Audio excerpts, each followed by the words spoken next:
کسی بھی سوسائٹی کی فاؤنڈیشن اس کا ایجوکیشن سسٹم ہوتا ہے۔ اس سے ایسے ذہن تیار کیے جاتے ہیں جو اس نیشن کو ترقی کی راہ پر لگاتے ہیں۔ صحیح تعلیم لوگوں میں انسانیت کو آگے بڑھانے اور ایک بہتر انسان بننے کی طرف توجہ دیتی ہے، لیکن جب یہی ایجوکیشن سسٹم کرپٹ ہو تو وہ انسانیت کی ترقی کو روک دیتا ہے۔ ماڈرن ایجوکیشن سسٹم، جس میں ہمارے اسکول، کالجز اور یونیورسٹیز شامل ہیں، اس سسٹم کو بنایا ہی اس لیے گیا تھا کہ ہیومن کے کریٹیو پوٹینشل کو ختم کیا جا سکے، کیونکہ ماڈرن ایجوکیشن سسٹم بنانے کا مقصد تھا کہ ہیومن کے اندر ان 4 چیزوں کو پیدا کیا جائے۔ نمبر 1 اوبیڈینٹ، نمبر 2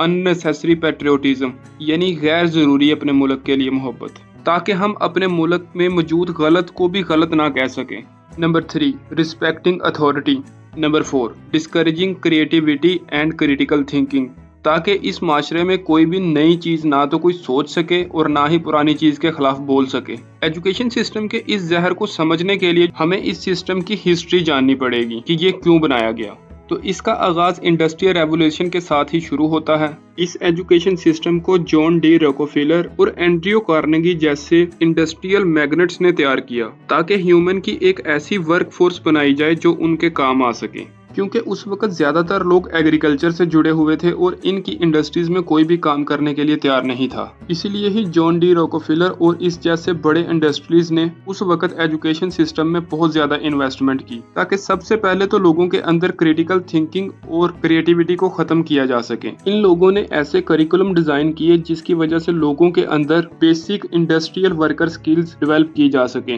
کیونکہ ان انڈسٹریلز کا فوکس بالکل کلیئر تھا۔ انہیں ورکر چاہیے تھے، تھنکر نہیں۔ انہوں نے پورے ملک میں اسکول کھولے اور ٹیچرز کو ٹرین کیا، تاکہ وہ ان بچوں کو ٹرین کر سکیں اور وہ بچے ان کی انڈسٹریز میں ایز اے ورکر کام کر سکیں۔ دوسری طرف اگر ہم کارنیگی کی بات کریں، وہ تو بہت اچھے کاموں کے لیے بھی جانے جاتے ہیں، لیکن ان کی اسٹیل ملز میں بھی کام کرنے کے لیے کنڈیشنز بہت ہی سخت تھیں، جس کے لیے انہیں ایک ایسی ورک فورس کی ضرورت تھی کہ ان کی اسٹیل مل میں بہت بری ورکنگ کنڈیشن کے باوجود بھی کام کر سکیں۔ اس میں کوئی شک نہیں کہ کارنیگی نے کچھ ریئل ایجوکیشن کو بھی پروموٹ کیا ہے، لیکن یہ سب زیادہ تر دوسرے انڈسٹریز کے بچوں کے لیے ہی تھا، جس کی وجہ سے وہ دوسرے انڈسٹریز کے ساتھ اپنا کنیکشن سٹرونگ کر سکیں۔ اسی لیے خاص طور پر ویسٹرن کنٹریز میں ماڈرن ایجوکیشن سسٹم کو بہت ہی زیادہ کریٹیسائز کیا جاتا ہے۔ ویسٹ کی بڑی پرومیننٹ فگرز جیسے آئنسٹائن نے بھی اس پر بہت ہی زیادہ کریٹیسائز کیا ہے، کیونکہ وہ کریٹیوٹی اور انڈیپینڈنٹ تھنکنگ کو بہت ہی زیادہ پروموٹ کرتے تھے، تاکہ بیسک کانسیپٹس کے بارے میں ڈیپ انڈرسٹینڈنگ ہو سکے، بجائے اس کے کہ کچھ یاد کر کے صرف اس کا ٹیسٹ دے دیا جائے۔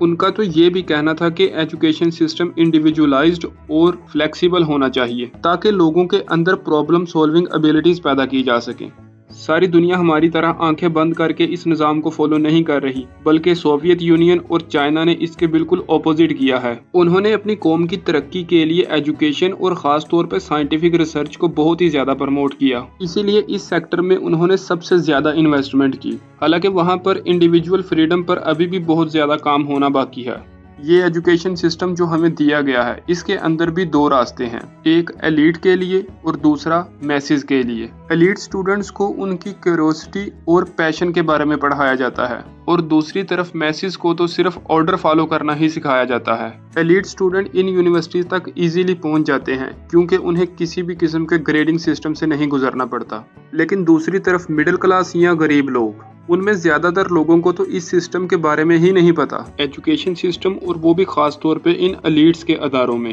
بہت ہی زیادہ مسائل کا شکار ہے، کیونکہ وہاں پہ کچھ پروفیسرز اور ریسرچرز ڈیٹا میں مینپولیشن کرتے پائے گئے ہیں، جس کی وجہ سے ان کے اکیڈمیا پر بھی کافی سوال اٹھ رہے ہیں۔ اور ہماری ایجوکیشن سسٹم میں تو اگر کسی کی رائے باقی سب سے مختلف ہے تو اس اکیلے کو اتنا زیادہ کرش کیا جائے گا کہ اسے مینٹل ٹارچر اور ڈپریشن میں لے جائیں گے، اور میجورٹی کی تو یہی رائے ہوگی کہ یہ انڈیویجول اپنی رائے کو چھوڑ کے جسے ہم فالو کر رہے ہیں اسے فالو کریں، جس کی وجہ سے ایک ایسا کلچر ڈیولپ ہو رہا ہے جس میں کبھی بھی کسی بھی قسم کی کوئی ایڈوانسمنٹ ہی نہیں ہوگی۔ اسی لیے اگر کوئی یہ سوچ کے اس ایجوکیشن سسٹم میں جا رہا ہے کہ اس کی کیوریوسٹی اور کریٹیوٹی کو بہت زیادہ بڑھایا جائے گا، تو یہ اس کی غلط فہمی ہے، بلکہ وہ ایک پروپیگنڈے کا شکار ہوگا۔ اس سسٹم میں کچھ سال گزارنے کے بعد اس کی انڈیویجوالٹی ہی ختم ہو جائے گی، اب وہ بھی ایک روبوٹ بن چکا ہے جو صرف آرڈرز کو ہی مانتا ہے اور اتھارٹی کو کسی بھی قسم کا سوال نہیں کرتے۔ اسی لیے اگر آپ کچھ کرنا چاہتے ہیں تو سب سے پہلے اپنی انڈیویجوالٹی پر زور دیں، تاکہ آپ کی زندگی میں بہتری آ سکے۔